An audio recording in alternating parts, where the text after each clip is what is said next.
Hello friends, welcome to my blogging channel. তো তোমাদেরকে নতুন ব্লগে নতুন একটা সকালে অনেক অনেক স্বাগত। তো তোমরা কেমন আছো এবং তোমাদের সারাটা দিন কেমন কাটলো অবশ্যই জানাবে, কারণ আমি কিন্তু যেদিন ব্লগটা তৈরি করছি তোমরা কিন্তু পাবে তার পরের দিন। আজকে হচ্ছে রবিবার, তো রবিবার দিন মানেই কিন্তু একটু স্পেশাল স্পেশাল খাওয়া। অলরেডি চিকেন হয়েছিল, তো চিকেনের ভিডিওটা দেখতে গেলে কিন্তু মৌলির আইডিতে যেতে হবে।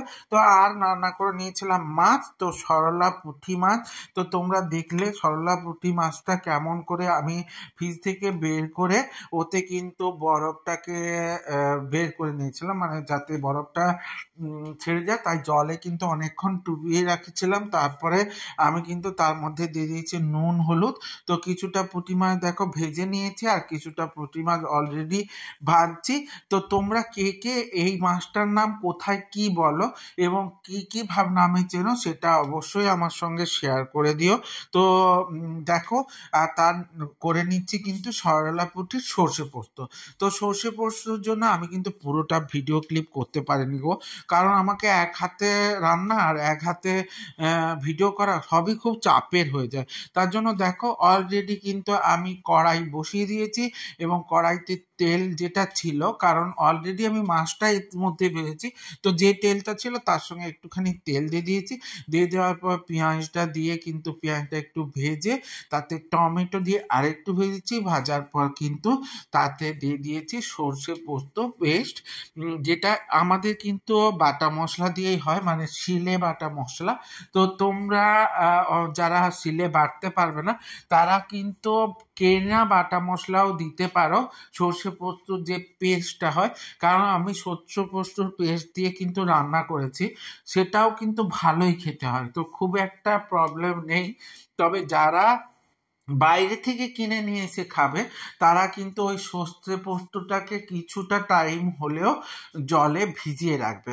তো আবার প্রচুর জল দিয়ে দিও না, কিন্তু প্রচুর জল দিলে ওটা কিন্তু ঠিকঠাক হবে না। একটু যাতে মানে ওই যেরকম ভাবে সর্ষে পোস্ত বাটা হয় সেরকম যাতে ভেজে সেটুকুই জল দিয়ে কিছুক্ষণ ভিজিয়ে রাখবে, তাহলেই দেখবে একদম তোমার যেরকম সর্ষে পোস্ত বাটা হয় সেইভাবেই কিন্তু রেডি হয়ে যাবে। তো সেটা দিয়ে কিন্তু তোমাকে ভালো করে কষাতে হবে এবং যাতে টমেটোগুলো প্রায় গলে গলে আসে, এবং তার মধ্যে দিয়ে দিতে হবে জল, দিয়ে কিন্তু কিছুটা টাইম তোমাদেরকে ভালো করে ফুটিয়ে নিতে হবে। আর মাছগুলো দেখো ভাজা হয়ে গেছে। মাছগুলো তোমাদের কেমন লাগছে বলো? তো আমার তো দারুণ লাগছে দেখতে, আর এই মাছটা কিন্তু আমার খুব পছন্দের, তবে সব সময় পাই না গো। এই মাছ কিন্তু বাজারে একটু কমই পাওয়া যায়, তো ওদিন পেয়েছিলাম বলে আমি একসঙ্গে সবগুলোই নিয়ে নিয়েছিলাম। আর আমি একটু জানো ল্যাথার্জি থেকে আছি, তার জন্য আমি একটু বাজার টাজার যেতে আমার খুব একটা ভালো লাগে না। ওটা আবার মৌলি পাপাই খুব ভালো পারে, তো ওরাই বাজার টাজার বেশি করে, কিন্তু মাছ মাংস আমি ওদের উপর ভরসা করি না। মাংসটা তবু পাপাই নিয়ে আসে পরিচিত একটা দোকান থেকে, কিন্তু মাছটা আমার কিনতে খুবই ভালো লাগে। তো মাছ বললে সেদিন আমি কিন্তু একদম এক হাত দু হাত তুলেই দাঁড়িয়ে থাকি, আর কিনা দ্রুত পায়ে ছুটে ছুটে চলে যাই। আর আমি বাজারে গেলে মাছ মানে অনেক রকম মাছ কিনে ফেলি, এই নিয়ে আমাকে কত কি যে শুনতে হয় তোমরা জানো না। তারপরে দেখো আমি কিন্তু ওটা একটু ভালো ধরনের মানে কষানো হয়ে গেলে সেই মুহূর্তে কিন্তু মাছগুলো দিয়ে দিয়েছি। তো মাছগুলো দিয়ে একটু ভালো করে ফুটিয়ে নিয়েছি। তো ফুটিয়ে নেওয়ার পর অতি অবশ্যই কিন্তু লাস্টে তোমাদেরকে কিন্তু নুনটা একটু চেক করে নিতে হবে, কারণ ওর মধ্যে নুন হলুদ লঙ্কা এগুলো আগেই দিয়েছিলাম এবং সেটা কতটা হলো। তবে আবার হলুদ লাস্টে দিয়ে দিও না, কিন্তু হলুদ লাস্টে দিলে কিন্তু গন্ধ করবে, আর সেই গন্ধে আর খেতেই পারবে না। তবে যারা কেনা মশলা দিয়ে রান্না করবে তারা কিন্তু একটু হলুদের পরিমাণটা কম দিও, কারণ আমার যতটা আইডিয়া ওর মধ্যে শুধু সর্ষে পোস্ত থাকে না, ওর মধ্যে কিন্তু কিছুটা হলেও অন্য অন্য জিনিসগুলো থাকে, মানে কি একটু মনে হয় চিনিও দেওয়া থাকে, একটু নুনও দেওয়া থাকে, একটু কিনা হলুদও দেওয়া থাকে, একটু লঙ্কাও দেওয়া থাকে, মানে সব রকমই কিন্তু যে ইনগ্রেডিয়েন্টসগুলো হয় সবগুলোই কিন্তু কিছুটা কিছুটা পরিমাণ দেওয়া থাকে। তবে আমি ঠিকঠাক জানি না, তোমরা জানলে কেউ আমাকে কমেন্টের মধ্যে জানিও তো।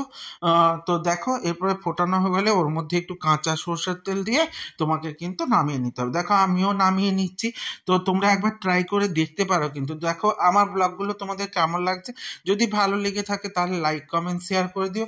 আর ইউটিউব থেকে যারা দেখবে তারা সাবস্ক্রাইব করে দিও এবং সাথের বেল আইকনটা ক্লিক করে দিতে ভুলে যেও না কিন্তু, যাতে আমার ভিডিওগুলো তোমাদের সামনে সবার প্রথমে চলে আসে। এইভাবেই আমার সাথে থেকো, সঙ্গে থেকো, জুড়ে থেকো।